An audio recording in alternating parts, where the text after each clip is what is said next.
All right, so for today's class, we are going to dive deep into security in Fast API. Okay, so security is an essential concept that we all must learn as far as web development is concerned, because there are some routes or there are some endpoints that you do not wish one to do what to view or to have access to unless they are being authenticated. All right. Probably the authentication will happen in the front end, but then you have to control that in the back end as well. So we're gonna see how we can implement this in Fast API. Okay, so it's quite simple, and the concept is simple and straightforward. All right, so I want you to look at it closely as I walk us through step by step. Okay, so I'll walk us through step by step, and then hope that we will get the concept. But please do not forget that in the absence where you have questions or where the concept is confusing, do not hesitate to draw me back and I will re-explain that concept again. But I will re-explain that concept again. So quickly, as usual, I will just open up our project folder and set up our development server as well. So we can start writing our API codes, right? Okay. So quickly, I have mine in my intermediate folder here and project one. So you open that up in VS Code. So you have the option of opening this in VS Code, then you can do that. For me, I do not have that option. So I have to put mine from my command prompt. So I'll simply just change directory to where we have our project folder. Then before opening up the project folder, I want to activate our environment. In this case, my environment is a folder called VENV, VNV.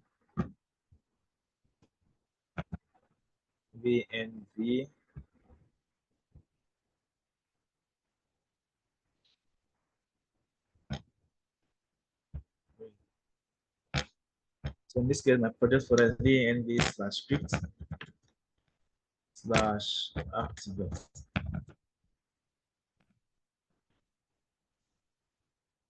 Right, so we have that activated. So I'll just change directory into my main folder and I'll open it up in VS Code.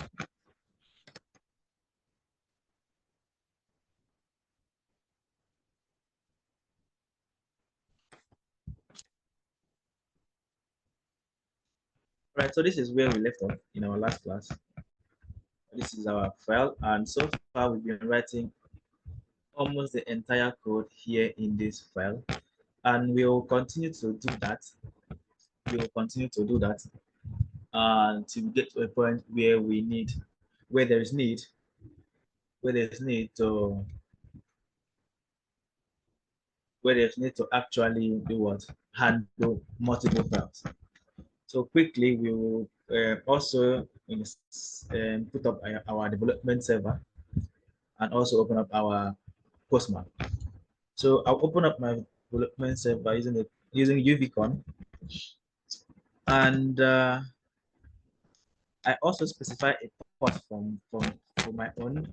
And the reason I'm doing this is that by default your UVCon will your development server will run on port 8000, and at the moment I have something running on port 8000. So as such, I have to specify a new port for it for this to work. So you don't have to do this, right? You don't have to do this if your port 8000 is actually free at the moment. You do not have to do this. So for me, I have to do this. You don't have to disrupt any application. So in this case, I'll specify for 770, and I will also enable the reload ability. So while that is coming up, let's open up our Postman as well. We're going to look at security in Fast API. And by security, I mean that we're going to see how we can restrict certain routes to be unaccessible except you are authenticated. Okay. Now, Fast Fast API actually offers diverse ways that we can do this. And for this particular class, we're gonna see how we can make use of the O the O the OAuth2 model in Fast API. We're gonna see how we're gonna use that class and see how we can implement the security functionality. Okay, so like I said, we need to pay close attention because security can be a little bit trickish, but it's not. All right, so I'm gonna break it down for us so we could understand it properly. So let me put up our development server back on again, and we're gonna put back our Postman as well.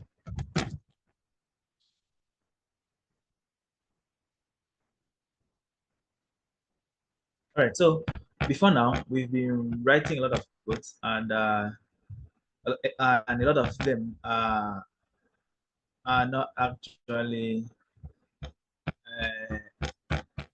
secure, right? Or most of them do not actually require authentication. So we're gonna see how we can use built-in models in Fast API and see how we can do what implement this authentication or security in Fast API, as you may call it. All right, and like I said, it's straightforward and simple. All we need to do is to just pay close attention, and then we should be up and running in couples of lines of code. All right, so to actually implement security in Fast API, we make use of there are several models, but for this, we're gonna make use of a class called OAuth2 password bearer. OAuth2 password bearer.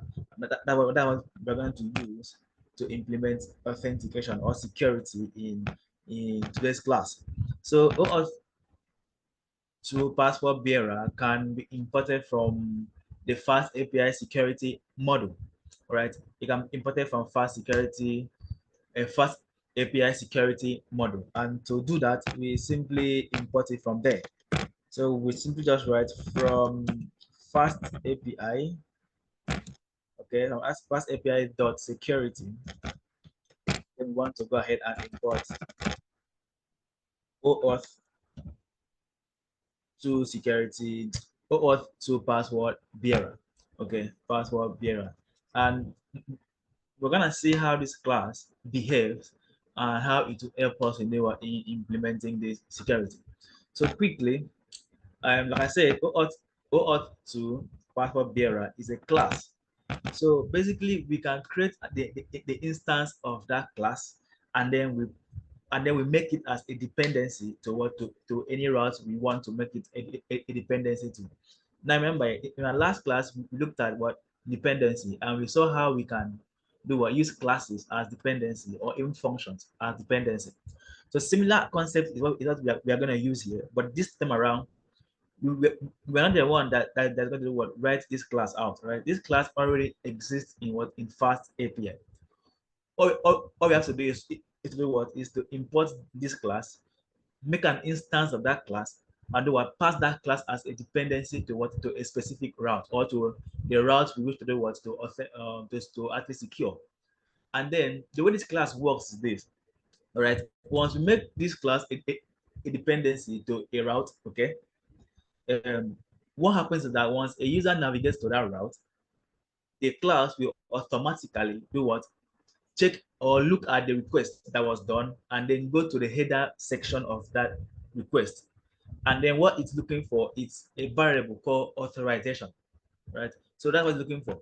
So that's what that class does. It goes to the header and then look for and look for a value that's sorry, a key that is called authorization that carries whatever value, but then the value must start with bearer plus some other words content, right? The content can be any numerical or sorry, any bunch of strings, right? But then that value must start with bearer followed by what those contents.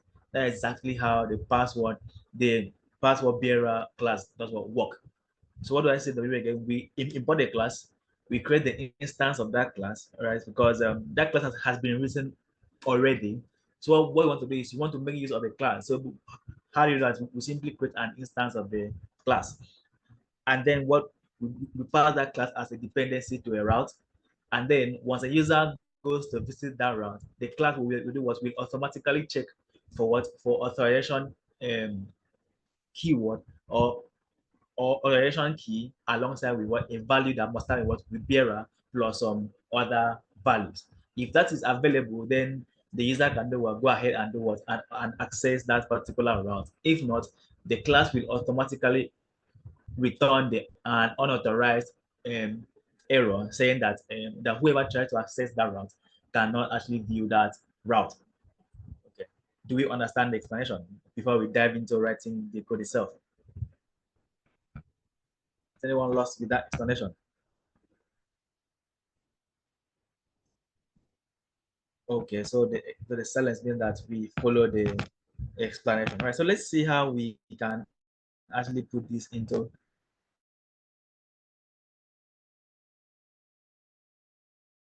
code. Okay,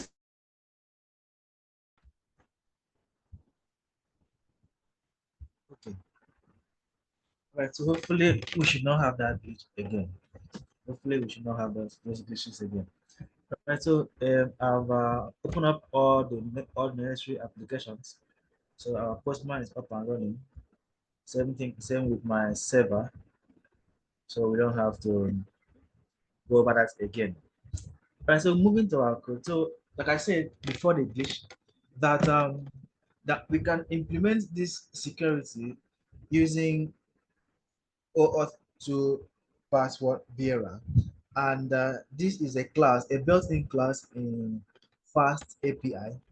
So now to implement this security, we can easily make our a specific route or the route we intend to secure to depend on that class, to depend on that class. Now that class will automatically handle that authentication for us. And how would that class actually do that? So it will simply go to the request and then check if the request has a parameter called authorization, and the value of that parameter is uh is is is a bearer along with other values. So then this parameter has to live in this parameter has to exist in a header parameter. Now remember, in our previous classes, we talked about different parameters. We looked at the query, we looked at the path, I also look at the header and the cookie. Now the way this class works is that it checks your request in for a header parameter, and then it checks if it has a key called authorization, and then the value starts with bearer along with other strings. If it does, then it permits you to do what, to actually access that particular route. But if it doesn't, then it will automatically throw you an unauthorized standard HTTP error.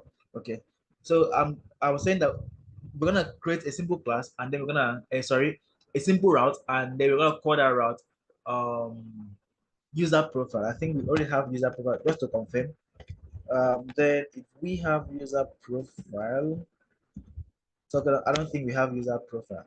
Right, so we are going to create a route. I'm going to call this route user profile. And then we know that by default, user profile or a route that should link or that should take an individual to a profile means that you have to be authorized to do what, to view that particular route or to view that particular profile. So we're going to create that route, and we're going to do what, get started with it. So I'll edit this existing one. I can't remember what we use it for, but I will edit it, and I'll call this user profile. So this, excuse me, I'll call this user dash profile, and this will basically be a get request, right? This will basically be a get request for now, and I will just call this, and I'll go ahead and return profile info for now, and here will be basic user information, basic user information. Right, so that is a very simple route, and we can just check that out using our browser. seeing this is a GET request. So my server is restarting. So while waiting for that to restart, while waiting for that to restart. So like I said, I actually specify a different port for mine. The reason being that port 8000 is actually being occupied at the moment. So if at all you're having port conflict, then you can actually specify a different port for your fast API development server, and it will run on that particular port. So in my case here, mine is port 7070. Don't worry, if yours is still running on port 8000, there is no problem. There is absolutely no problem. So let me put that off. Okay, so we'll visit this, and this is basically user dash profile, and we should have, yeah, we have that user profile info, and what are basic user information. So you can say that at the moment this route is accessible to anyone, right, without even being authorized, right. So you don't even have to get authorization to view this route. This route will automatically is free, or it's open to everyone. So to actually make this route secure, that's where we can make use of what of our OAuth 2 password bearer class. Like I said, Fast API has several means of authorizing, of authenticating people, or authorization techniques. Okay, one of them is OAuth 2 password bearer, and like I said, that's what we'll be using for this video. Moving forward, if we're likely going to cover other methods, but for now, for this particular class, we're going to focus on OAuth 2 password bearer. So it's a class, it's a built-in class in Fast API. So what we basically do is we import it, then we do what we create the instance of that class, so we can do what actually make use of the embedded code within that class. Okay, and then we want our routes to be to depend on that class member. During when we did our dependencies, right? We also said that we can use classes as dependencies. Same with function. So we're gonna follow similar techniques, and we're gonna do what see how this will work for us. So we do what we import this. So we already imported that, and the OAuth 2 password bearer is located in fast API.security. So it basically we want to type out from fast API.security import OAuth 2 password bearer, and when you have that imported, then you can simply just make an instance of that class. So I will call this I will call this authentication, or auth. Okay, for now. So I'll assign this to a variable auth, and then I'll just invoke that class, right? And then I'll just invoke that class, and that actually and that is that. And that is just that. But then it is recommended that when we invoke this class, we pass what a specific parameter. Now, what is this parameter that we have to pass to this class? This parameter is known as token URL. Now, this token URL has nothing to do with your code. It doesn't break the code. It doesn't changes the functionality of your code. So basically, this token URL is basically for documentation, right? Because when we get over to documentation, you see that protected route in the document you'll be provided with a URL where you can get access, or we can get to a point where you can be authorized. That's basically where you can actually log in or to be authorized. So the purpose of this token URL is basically for documentation. So it gets documented so that if because it will be complicated if I'm using your API and then I'm trying to access a specific route, and then it's telling me unauthorized, but then I can't find way to get to do what to get the authorization functionality, or authorization token, anyhow you want to put that. So that is why we need to do what pass that parameter to this class. So this parameter is token URL, right? Token URL, and it takes a string of path, right? So it takes a string of path, and this path is basically a relative path. What do I mean by relative path? A path that comes immediately after your domain, a path that comes immediately after uh, your domain. So that means if I put a path, like let's say if I type in token here, So token day simply means that this is a relative part that should come after your domain. So basically, in sense or in actual sense, this is what we actually mean. So I'll just put this out here. This is what we actually mean. Probably have a domain called www.codecamp, okay, .com. So the relative part here now comes in immediately after that domain. In this case, it will be slash what token. That's what we mean here. So if I provide token slash me, then I'm basically saying token slash me, like immediately after your domain. Okay. So in this case, this is what we mean www.codecamp.token or whatever is your domain name, right? Or whatever is your domain name. So in the documentation, it will simply just put the full route there, right? The full route. Basically, that route is what we allow your end users to know that this is where you do what you have to go through to get authorized. So basically, it's usually more like your login route because it means that if you can't access a particular route, it means you have to do what you need to actually log in, right? Get authenticated. Let us know who you are, right? So let's see if you actually exist in our database. So I'll basically just change this to permit to login, right? So the login there simply means if you can't actually access a specific route, then go to what the login route and get authenticated or get authorized to do what to view that route. That's what that token URL there does. It does not add any functionality to your security concept, or it does not actually spoil it does not actually disrupt your security flow, right?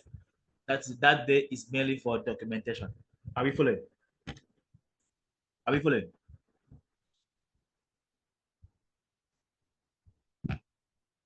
All right. So the silence means that we are actually following. All right.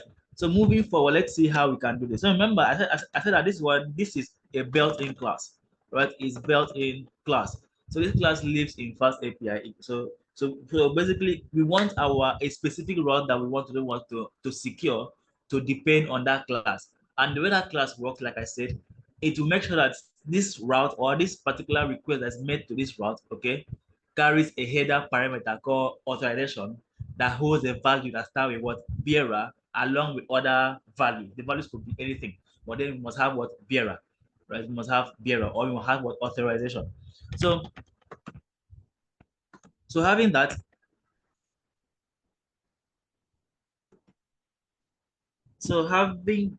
having that in mind,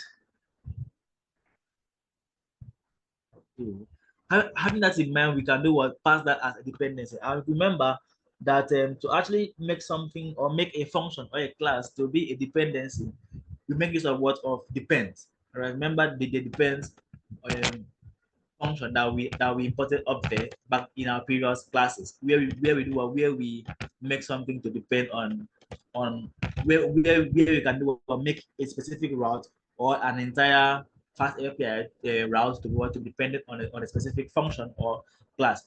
So we're gonna do that here again, but this time around we're gonna make it to be function dependent, right? To be function dependent. So it means that if we want a situation where if you come here, then we expect you to have a token, right? And then we know that if we leave a token like that, that will be seen as what as a query parameter. So what we can do, we can use our annotate again as usual, and then we simply just say that we want that the expected input is basically what a string, and then want this to be what a dependency, right? A dependency that depends on what on the instance of what of this class, right? I believe we all remember how to make a route to be to have a dependency. So this is what we basically just do, right? This is what we basically just do. So he said here simply means that in order to do what to access this route, that there is a class that has to do what that has to initiate first before even doing what moving down to what to the return function. That's basically what dependency means. That's right. That is something that has to execute first before the actual route itself. That's basically what dependency does now, right? And then in this case here, the dependency here the dependency here is what is this built-in class. And like I just explained, this built-in class will do what we simply go to that request and check in the header parameter if you have what if you have a value, a key called authorization that has a value, that starts with what with bearer along with other what keys. Right. If we do have, if truly we do have that value, then what it will do, it will do what, it will basically return that value. But if you don't have it, then it will automatically show you an authorized standard what error. So at the moment, I'm sure that if we try to do what to access this again, then we should have what to have an unauthorized what error, because at the moment we do not have that. At the moment we do not have that. So if going back to our browser and then we refresh this again, then what we have what the standard error saying what not authenticated, not authenticated. Now remember, if we head over to a documentation aspect, which with time we get over there, then we will do what, we will simply get a link down to where we can do what, get authenticated, right? Where we can get authenticated. So that's basically that for security, or and should I say that's basically the boilerplate, right? That's more like the foundation for security.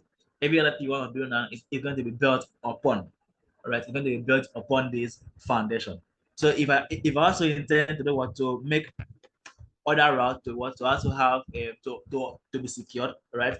Then what I would simply just do is to what, is just to make them to be what, to depend on this class there, to depend on that class there, as easy as that, right? And that make that what, to be secured. Do we understand up to this point? Do we understand up to that point? And I'm trying to, please, can you just recap a little bit?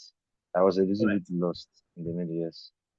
Okay, right. So let's go. Let's say that, let's go over that one more time. Let's go over that one more time. So we are aware that that there are certain routes, right, that we cannot just access if we are not authenticated. Okay, some of those routes are likely going to be our profile, our profile, maybe to edit a specific blog, or stuff that requires what is a that requires a user's permission, right? Now all those are routes that are being secured, and we can only access that route only when we have what, authenticated. When we mean authenticated, it means that we've done what, we've logged in. So this is basically what, more like an API. So we don't have a page where we can do what, we can go and type in our username and password, do what, in order to what, to log in, right? We don't have that. So we don't have that. So we cannot go and do what, type and do what, and log in. But then if we do not log in, right, we cannot actually access a specific part. We are gonna handle the part where user can go and log in their details, right? In order to want to actually get logged in. But then, how do we actually know that someone has actually logged in from our using our API? We're using our API. So fast API also have what, built-in classes that can handle this for us. So we don't basically need to start writing all the authentication code from scratch. There are existing classes that are available that we can do what, simply import them and use them within what, our route or route function. So one of that class is what is OAuth 2 password bearer, right? OAuth 2 password bearer. So how does this class work? And this class is basically a security class, right? That that checks every request. That every request must carry a header parameter. I believe that we can remember header parameter when we talked about parameters, and then we looked at the cookie, we look at the path, we look at the query. We also look at what the header parameter, and then and then and then within this header parameter, this class will do what, would check, does this header parameter carry a key called authorization authorization, and then this authorization must carry a value that start with bearer. Bearer alongside with what with other values. The other values is not, actually it's problem, right? So the main problem here is that this request that's being made must carry what a header that has the keyword authorization that contains a value that start with bearer along with other um, values, right? Now, if it does not actually find that, then it will do what? It will, if it does not, if it's not there, if not available at the moment, right?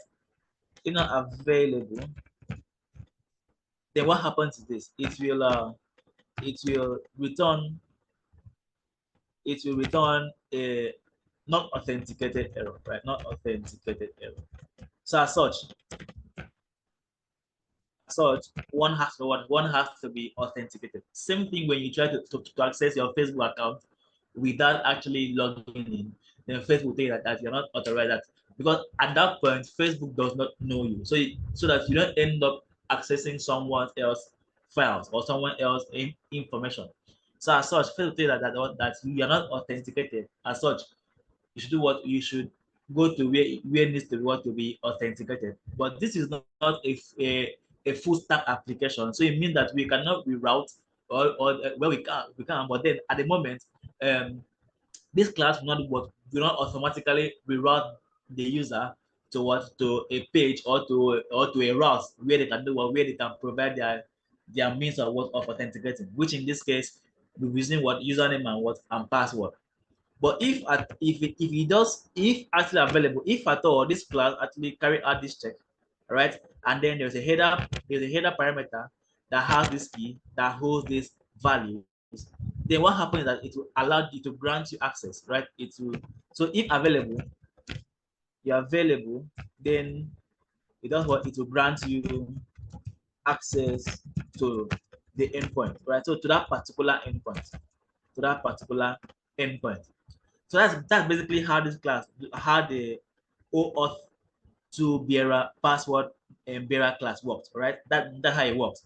So now, but then on but then how do we make this to do what to carry out this functionality for our route? We can do that by doing what by simply making it a dependency of a route. All right. So let's assume I have other route. All right. Let's assume I have other route as well. Probably we have another route, and this route we'll call it other route edit profile, right? And this other one would okay. Then in that case, I want this route to be secure. It means that I don't want you to access this route easily, right? So to do that, we simply make that class, knowing fully well that this is how this class works or this is how this class behave. So we make that class what to become what to become a to become a dependency for this route. So we do that by doing what by using the depends. So now we've created an instance of this class, which is what the auth. So we simply pass it as a dependency to what to the depends function. And then fast API will do what we simply know that in order to access this route, that this man here has to be executed. This class they have to be executed. So when that class execute, that class will carry out this behavior, right? And if it's available, then it will do what? It will go ahead and display whatsoever was meant to be returned for that particular route. But if not available, the class on its own will automatically will return what? An unauthorized standard error, showing you was not authenticated. Do you understand? Do you not understand? No, excuse me, boss. Can you hear me? Yes, I can hear you. I can hear you. Okay. Sorry. Can you this token URL is it necessary that it should be login, or is it a kind of a fixed stuff there, or we can make it to be any? Can you Okay, explain that concept? okay, so the token URL there is not actually fixed that this must be login, all right? So this token URL is actually used for documentation, all right? It does not have business with your security measures, all right? So it's basically for documentation. So in a situation where I'm trying to use your API, but then and I see that there's some part that requires me to authenticate.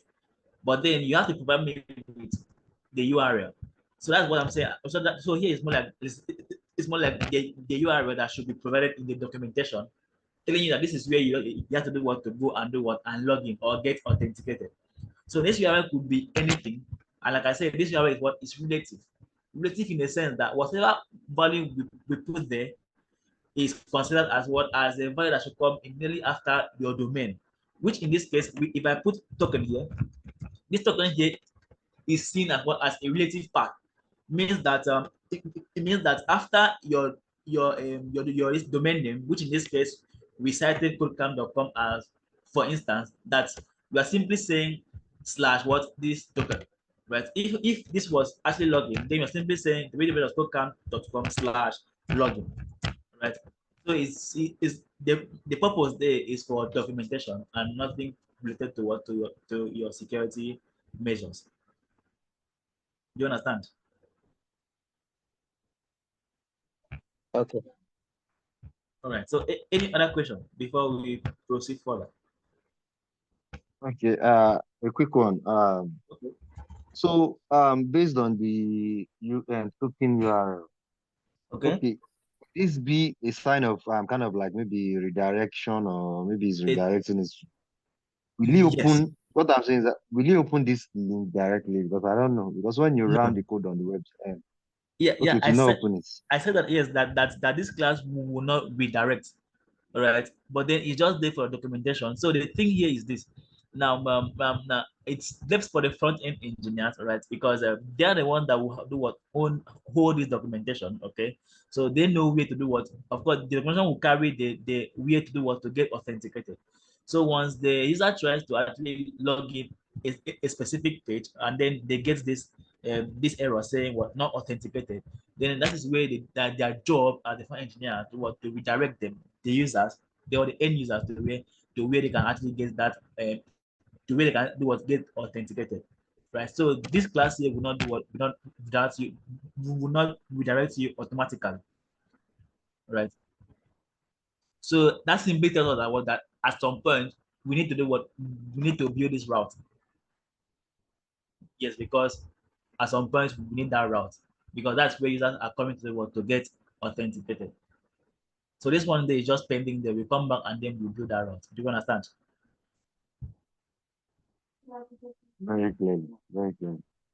Okay, Okay. boss, are you trying to say All now right. that all this thing that we are doing is not creating token at all? It's just for checking if the header has token.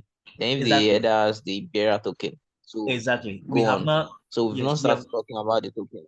we've not started. This This is more one is like the just protection foundation. route. Yes, this is more like the foundation for security. Every other Okay. thing is built on top of this foundation. Do you understand? Any other question? Any other question?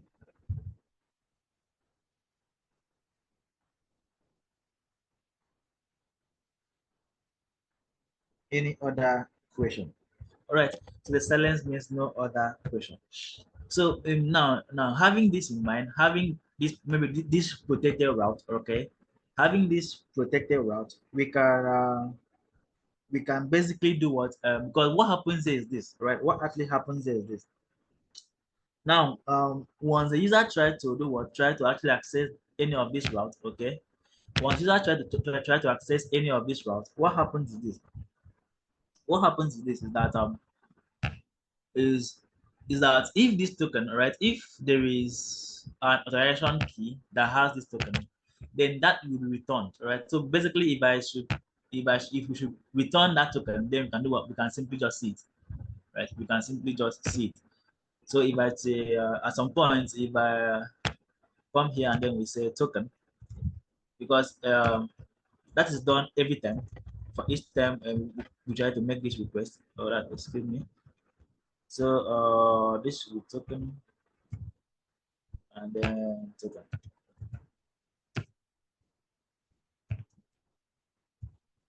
So if there was a token there, if there was a head, if there was an authorization token, then you could actually just access it from here, right? You can actually access it because by default, that if that token is there, if available, it will grant access to the endpoint and also return a token, and also return the token, right?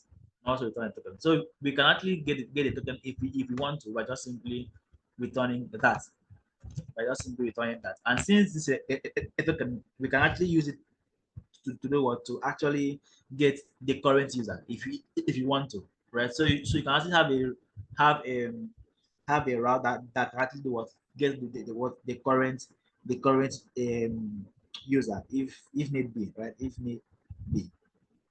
Right, so now let's move forward, all right, see how we can do what, see how we can create these tokens and see how this will actually work. Okay, and see how this will actually work. All right. So if I thought you wanted to actually check out if this will actually work, then you can actually go to Postman and then create make this request and then provide an authorization token, and that will still do what, that will still work. So let's just test that out and see if you can actually do it, if you can actually have access to that, if you can actually have access to that. Okay, so let's just make this request in Postman. So far we can still have that. So far we can still access this route. So if I try this again, that will not still work. That's still not authenticated. But then if I take this to Postman, so let's make this request with the Postman and create this and then paste this. And then within my header, I will just add a key called authorization. Right, so authorization. There it is. And authorization. And then this must start with bearer. This must start with bearer, okay? So we just put that there. So bearer, capital B, start with capital B there. Bearer. And then this bearer also have some token as well. This bearer also have some token as well. So we can put maybe some random token. In this case, I'll put some random token. And then if I try to make that request again, then we should now have, okay, without that authorization, let's try that if that will still work. So I'll make the request and then we should get the appropriate not authenticated, right? Now if I add that authorization keyword with this value that start with bearer and send this again, then we have what, then we have access to what, to the URL. Now we can say that we have basic user information, which was supposed to be the information return information.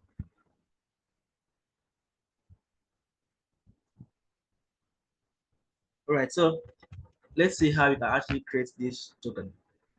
Let's see how we can actually create that token. Then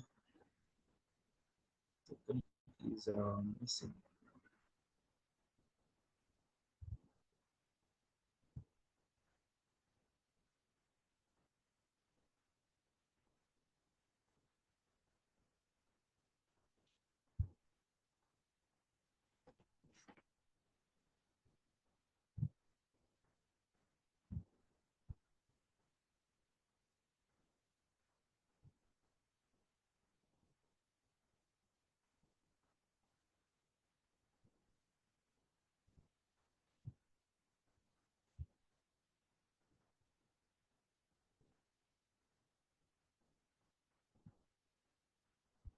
So let's see how we can do that now. All right, so now the trick is this, all right? Now, where do we want the user to get authenticated? It means that if you can't get, or if you can't view this route, right? If you can't view this route, it simply means that you need to do what, you need to go to what, to this URL to what, to get authenticated. So let's create that URL that will help us do what, to that will help us get user to what, to be authenticated. That will help us get user to be authenticated. So we will create that. So I'll just copy this one and put it down here, or maybe up here, and I'll call this login. All right, I'll call this login, and of course this will be what, a post request. A post request.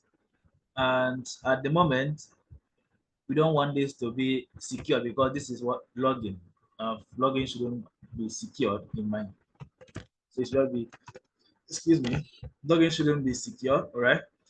So that should be open to anyone that wants to get authenticated.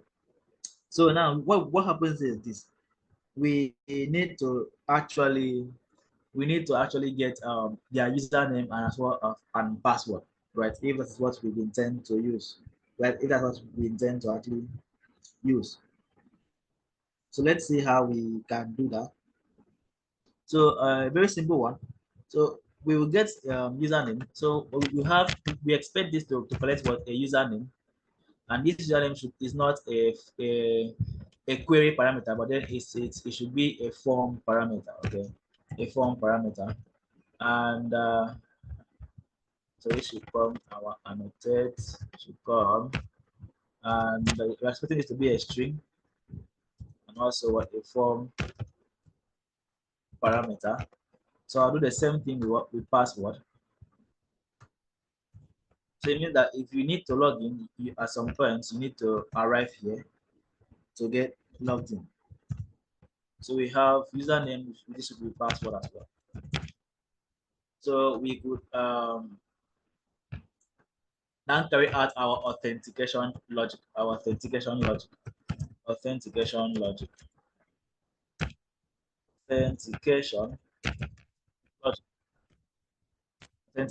And how do we carry out this authentication logic?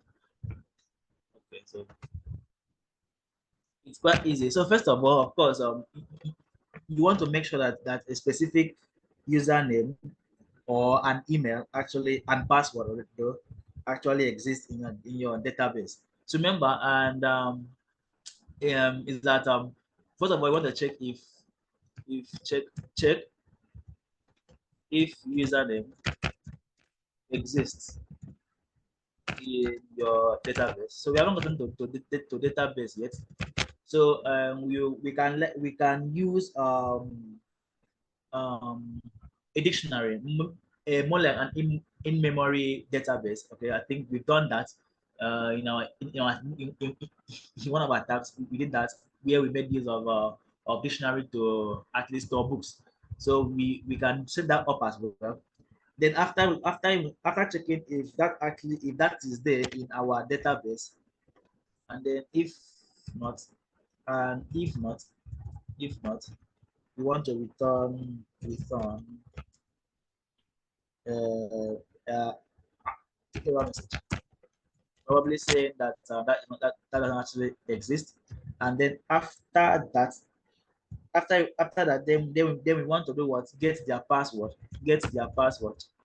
All right. Get get the get the hashed password. Get the hashed password. Now, why are we getting the hashed password now? Because in reality, all right, we don't want to save users' password. That is not security wise, right? So what in actual sense we want to do what we want to get user password and then hash it and then save that hash password, right? And then save that hash password. So for those of us that that's confused between what hashing and encryption is, okay, in simple terms, when once you encrypt, you can decrypt. All right. So encryption is more like a two-way thing. Okay, you encrypt and then you do what you can actually decrypt. But hashing is a one-way thing. Once you've hashed, you cannot unhash it, right?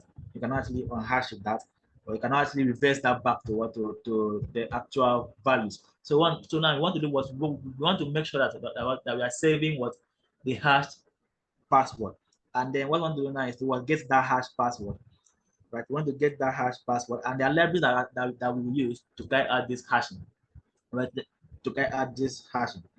Now, once we've done that, we want to actually go ahead and validate that.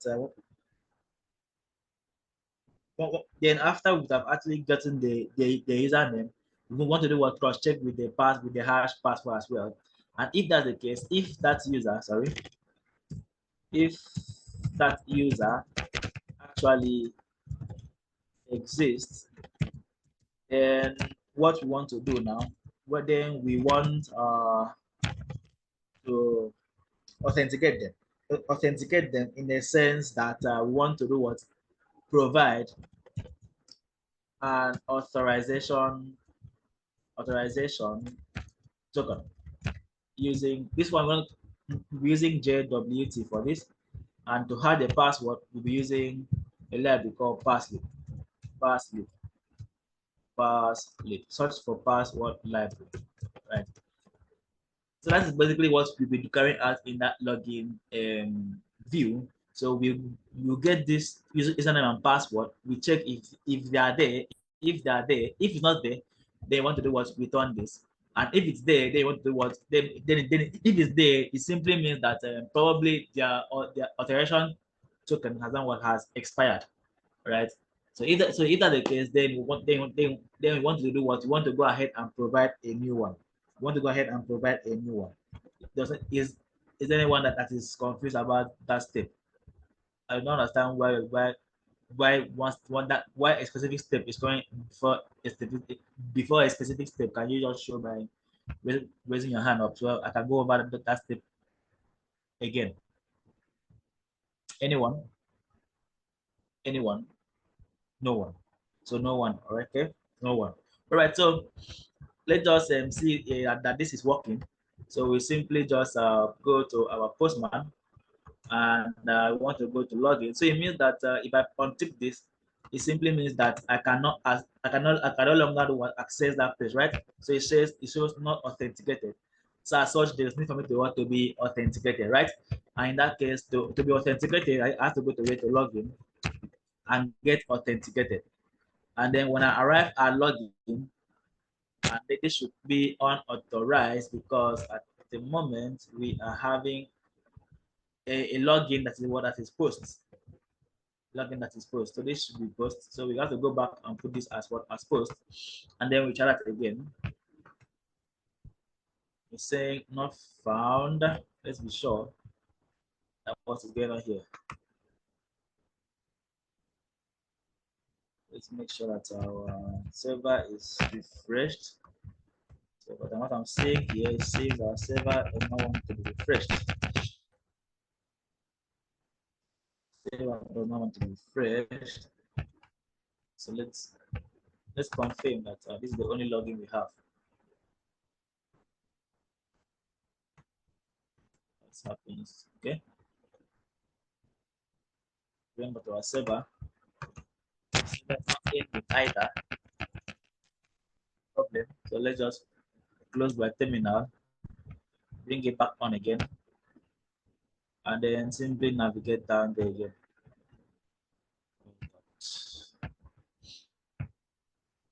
All right, so navigate to that URL. So you can simply do that manually by saying cd the desktop into KodeCamp internet and into the folder. But I can just simply do that by pasting the whole directory there, and then turn on my environment, script, activate, and then cd main, and then uvcon main colon up dash port 773 dash reload. Okay, so that is up and running. Let's confirm that it's up and running now. So go back to our postman, and then we try to access that post again.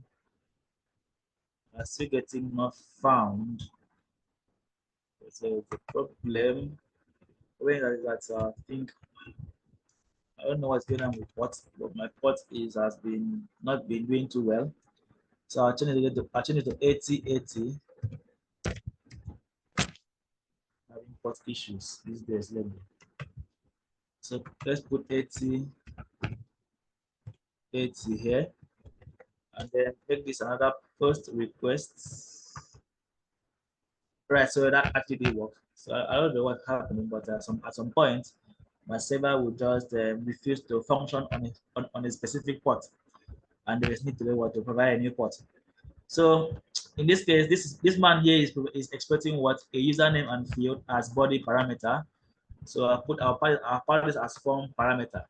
So I have a username. In this case, I could just say test user, and password. In this case, I'll put you'll just put 1, 2, 3, 4, 5 as password. Okay, and then for operation, say that what is missing. Oh, username is not spelled well, so E is missing there, and then send this again. So that actually went through, and then we can use that to add this. So, well, unfortunately, we've been having troubles with network lately, and we tend to have limited time, and I am sincerely sorry for that. Once again, I am sincerely sorry for that. But we are running out of time, and this link we're going to be used by some other people. So as such, we cannot extend our classes. But then I will leave this as it is, okay? And then hopefully, I don't think we have any issues in our next class. But all issues has been resolved. Except that my devices are having problems, which I will look into that as well. But all other issues has been resolved, and there should be no other problem pertaining to classes. So we will basically just stop here for today. So I'll leave that these steps as it is here, because when we come in our next class, we are basically going to do what implement these steps. All right, we're basically going to implement these steps. So we will stop here for today, and then on Thursday we'll wrap up. We'll wrap up with what with security. So what I want us to take on for today's class is that if at all we need to do what to make a specific route to be secured, then we need what we need to pass what OAuth to password bearer as a dependency to that route. Similar to what we've done to this two routes, and then what that will and then the default behavior of it will do what will actually take place, and then do what secure that route for us. So then when we come in another class, we're gonna look at how we can do what how we can then do what authenticate these users so they can do what so they can access this route. And like I said, we're gonna make use of what of two important library. The password which was we're using to do what to hash password, because we don't want a situation where someone is saving 1, 2, 3 like this. So it simply means that once if someone should have access to your path to your database, they can do what they can basically alter a user's account, because they can have what they can have access to what to their password, and we don't want that. So what we want to be so what we want is that we want to be saving password hashes and not the password themselves.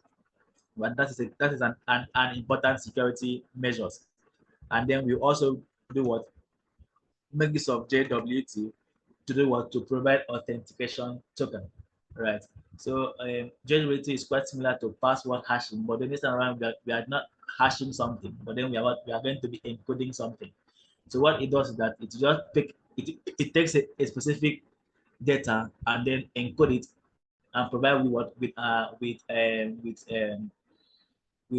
values, a long value that can do what that user can still use to do what to decode, and then probably get the encoded information.